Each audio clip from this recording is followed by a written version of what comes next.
Hello friends, नमस्कार व आदाब। Welcome to my channel the soul of education. आज की इस वीडियो में मैं आपको बताऊंगा कि एक्सेल शीट में किस तरह से आप काम कर सकते हो अपने हैंडसेट से। आपके पास जो एंड्रॉयड हैंडसेट है उसमें भी आप एक्सेल में आप अपना डाटा, जो भी आपको डाटा की ज़रूरत होती है, चाहे स्टूडेंट्स के रिलेटेड है या और कोई डाटा अपने देना है एक्सेल शीट में, तो आप अपने मोबाइल से किस तरह से कर सकते हो वो मैं आपको बता दूं। एक्चुअली हमारे पास, सबके पास, हमारे पास लैपटॉप नहीं होता है या डेस्कटॉप नहीं होता है, तो बहुत सारा काम जो है एक्सेल में हम अपने मोबाइल से भी कर सकते हैं। तो जैसे आजकल का जो हमने डाटा देना होता है, स्टूडेंट्स का जो डाटा देना होता है अपने ऑफिस में, तो उसको किस तरह से हम लिखें अपने मोबाइल पे हैंडसेट से। तो मेरे पास यहाँ पर ये शीट बनी हुई है जो ऑलरेडी बनी हुई है मेरे पास। तो इसमें बहुत सारे कॉलम्स दी हुई हैं। इन कॉलम्स को किस तरह से भरना है और किस तरह से भरना है, बहुत सारी टीचर्स को दिक्कत आती है। तो मैं प्रयास करूंगा कि आपको थोड़ा सा मैं बता दूं, कुछ छोटी छोटी टिप्स दे दूं कि किस तरह से भरना है। आप खुद भी भर सकते हो, आपको किसी कंप्यूटर वाले के पास जाने की ज़रूरत नहीं है। और ये सिर्फ आज ही नहीं देना है, हमें बार बार देना पड़ेगा। इसलिए हमें चारा नहीं है कि हम एक्सेल शीट को किस तरह से मोबाइल से भरें, वो हम आज देखते हैं। तो जैसे यहाँ पर एक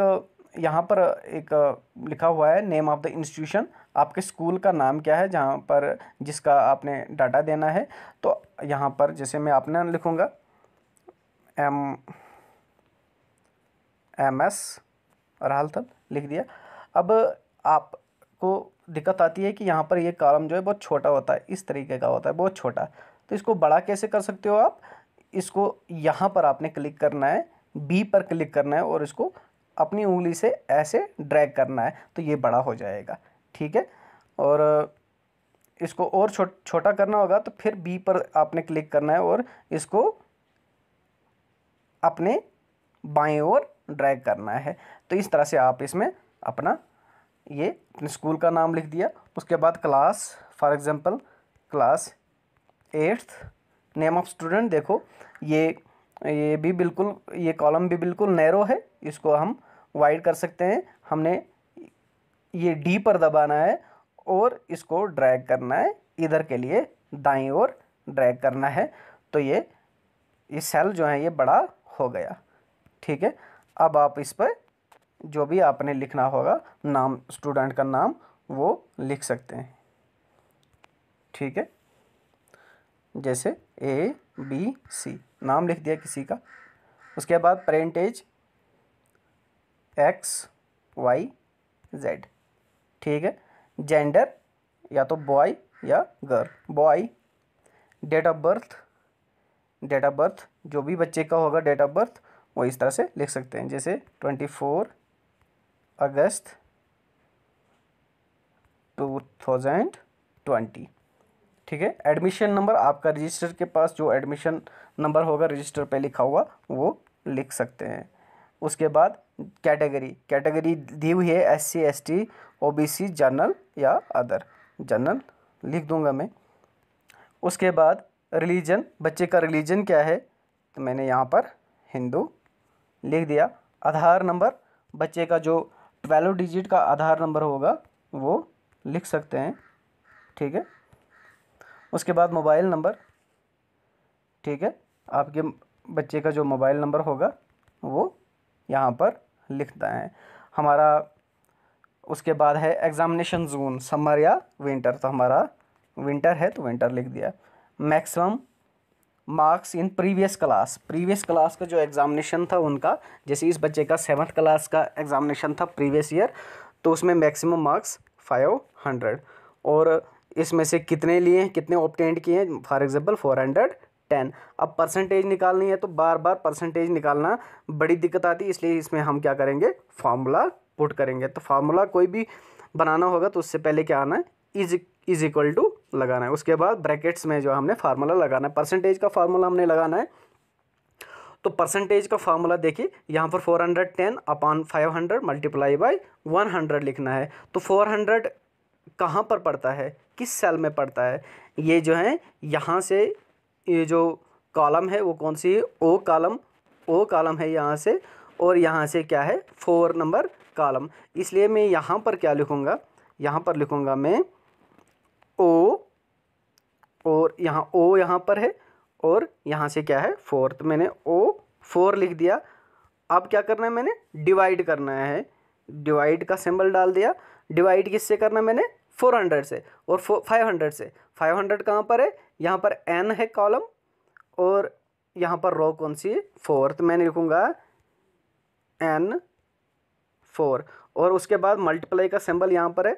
मल्टीप्लाई किससे करूँगा मैं, 100 से, और इसको ब्रैकेट में लिख दूंगा और मैं इसको टिक करूँगा तो यहाँ पर 82% ऑटोमेटिक आ गया।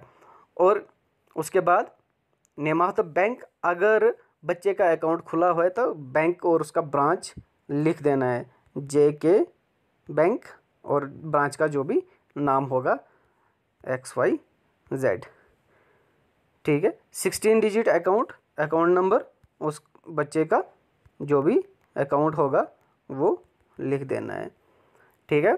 IFSC कोड, जो भी बैंक ब्रांच का IFSC कोड होगा वो लिख देना है, JAK, और यहाँ पर O नहीं होता है, 0 होता है, JAKA 0, और जो भी आगे से ब्रांच का होगा। एडमिशन फ़ीस, जितनी भी एडमिशन फ़ीस होगी वो लिखनी है, एडमिशन फ़ीस जो भी होगी। उसके बाद स्टेटस क्या है बच्चे का, BPL है तो BPL, तो रिमार्क्स में आप रिमार्क्स जो आप लिखना होगा वो लिख सकते हैं। अब आपने जितने बच्चे हैं उतने आप यहाँ पर लिख सकते हो, यहाँ पर लिख सकते हो।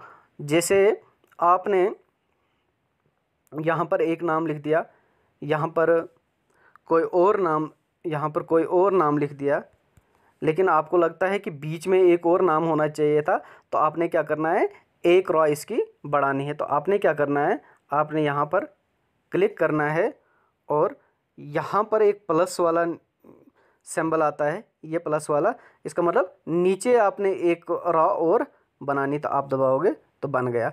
अगर यहाँ पर दबाया तो इसके ऊपर आपने बनाने, तो यहाँ पर आपने दबाना है तो आपके ऊपर से एक रॉ और बन गई। अब यहाँ पर जो है बॉर्डर्स, ये जो सेल हैं ये बॉर्डरलेस है, देखो यहाँ पर ये सेल्स जो हैं इस पर बॉर्डर नहीं बना हुआ है, तो मैं चाहता हूँ कि यहाँ पर भी बॉर्डर बने, तो मैं इसको सेलेक्ट करूँगा, जहाँ पर भी मैंने बनाना है बॉर्डर, इसको मैंने सेलेक्ट किया। उसके बाद क्या करूँगा मैं, उसके बाद यहाँ पर जाके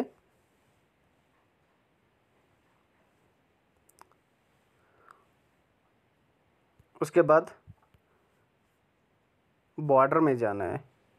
यहाँ पर जैसे मैंने ये सेलेक्ट किया, ये इसमें सब मैंने बॉर्डर लगाने हैं। इस सब एरिया में तभी मुझे जहाँ पर भी मैंने जिस सेल्स में बॉर्डर लगाने हैं उसको मैं सेलेक्ट करूँगा। इस तरह से मैंने ये सारा सेलेक्ट किया, इसको आगे तक ले सकता हूँ, यहाँ तक मैंने सेलेक्ट किया और इसमें बॉर्डर लगाने हैं। तो बॉर्डर कौन सा लगाना है, इस तरीके का बॉर्डर लगाना है, इस तरीके का। तो इसको मैंने क्लिक किया तो यहाँ पर सारे इसमें बॉर्डर बन गए जो भी मैंने सेलेक्ट किया था। इस तरह से जितने भी बच्चे आपको आ सकते हैं उसमें इसका बॉर्डर आप बना सकते हैं, इसमें कोई दिक्कत वाली बात नहीं है। अब जहाँ पर यह मैंने नेम ऑफ़ इंस्टीट्यूशन है, ये तो मैंने तो नीचे तक यही लिखना है। तो इसके लिए क्या करूँगा मैं चाहता हूँ कि ये सब जगह एक ही आए, तो इसको मैं पहले क्या करूँगा, सेलेक्ट करके इसको क्लिक करूँगा। यहाँ पर आता है कट कॉपी पेस्ट, तो मैं क्या करूँगा, कॉपी करूँगा। उसके बाद क्या करूँगा, मैं इसको सेलेक्ट करूँगा जहाँ पर भी मैंने इसको लिखना है। देखो मैंने यहाँ तक लिखना है इसको, यहाँ तक लिखना है। और उसके बाद मैं फिर क्लिक करूँगा और मैं क्या करूँगा, पहले कॉपी किया था अब पेस्ट करूँगा, तो पेस्ट कर दिया तो ये सारा आ गया। अब मेरे पास 10 बच्चे हैं, यहाँ तक मेरे बच्चे जो हैं वो 8th के हैं, तो इसको क्या करूँगा मैं, 8th सबको आना चाहिए, तो मैं इसको क्लिक करूँगा। यहाँ पर क्या आता है, ट्रांसलेट कट कॉपी, तो मैं क्या करूँगा, कॉपी करूँगा। उसके बाद कहाँ तक लेना है मैंने, ये 8th यहाँ तक, इसको फिर क्लिक किया यहाँ पर और कॉपी पेस्ट आता, तो मैं पेस्ट करूँगा यहाँ तक 8th क्लास आ गया। तो इस तरह से जो है आप आसानी से, बिल्कुल आसानी से जो है आप ये पूरा डाटा बना सकते हो। उसके बाद जब आपने डाटा बना दिया तो आप इसको प्रिंट भी कर सकते हो और इसकी सॉफ्ट कॉपी भी मेल कर सकते हो। तो मेल के जैसे यहाँ पर मैंने स्कूल का नाम, ये क्लास लिख दिया, ये पेरेंटेज, पूरा डाटा जब मैंने पूरा ये कॉलम्स बना दिए। और मान के चलो आपके पास कभी दिक्कत आती है कि यहाँ पर एक कॉलम और होनी चाहिए थी, तो ये कहाँ से कैसे करें? तो इस पर आपने क्लिक करना है और उसके बाद जो है यहाँ पर आपको आता है, यहाँ पर प्लस की निशानी नीचे आता है बाईं साइड, दाईं साइड। तो ये बनाना है किस साइड? इस साइड बनाना होगा तो इसको दबाना है, और इस साइड बनाना होगा तो इसको दबाना है। अगर फिर मान के चलो ये नहीं चाहिए था आपको, तो ये लेकिन ये बन गया, तो यहाँ पर एक क्लिक करना है। यहाँ पर एक एरो होता है इधर के लिए और एक एरो होता है दाएं के लिए, एक एरो होता है बाएं के लिए टॉप पे। तो इसको दबाओगे तो आप वापस आ सकते हो। देखो 2 कॉलम्स बन गई थी, वो हट गई। ठीक है, तो इस तरह से जो है आप अपना, अब यहाँ पर परसेंटेज जो है आप चाहते हैं कि ये नीचे तक परसेंटेज रहे। आप ये डाटा जो है मैक्सिमम मार्क्स, और अब देखो मैक्सिमम मार्क्स तो सभी के एक जैसे ही होते हैं, तो इसको नीचे तक कैसे ले सकते हैं? तो पहले आपने क्या करना है, क्लिक करके कॉपी करना है। उसके बाद जो है सेलेक्ट करने हैं सेल्स, जहाँ तक आपने 500 मैक्सिमम मार्क्स लेने हैं। तो मैंने सेलेक्ट किया यहाँ तक। उसके बाद जो है मैं क्लिक करूँगा तो पेस्ट करूँगा, तो ये पेस्ट हो गए। उसके बाद मार्क्स ऑपरेंड कितने हैं, तो यहाँ पर आप चाहते हैं कि परसेंटेज जो है वो ऑटोमेटिक बने। फिर जब ये हो जाएगा तो इसको सेलेक्ट करके जो है आप इसी तरह से कॉपी और पेस्ट कर सकते हैं। तो आज की वीडियो में इतना ही था। मुझे लगता है कि मैंने थोड़े से जो मुझे जानकारी थी वो मैंने आपको बता दिया। तो आप कीजिए, 1 बार 2 बार 3 बार आपका गलत हो सकता है, लेकिन practice makes a man perfect. आप कर सकते हैं, आप अच्छी तरह से मेरे से अच्छा कर सकते हैं, लेकिन ट्राई कीजिए। Thank you. तो आज के लिए इतना ही था। हमारे वीडियोज़ जो हैं आगे देखते रहिए। Have a nice day. Bye bye.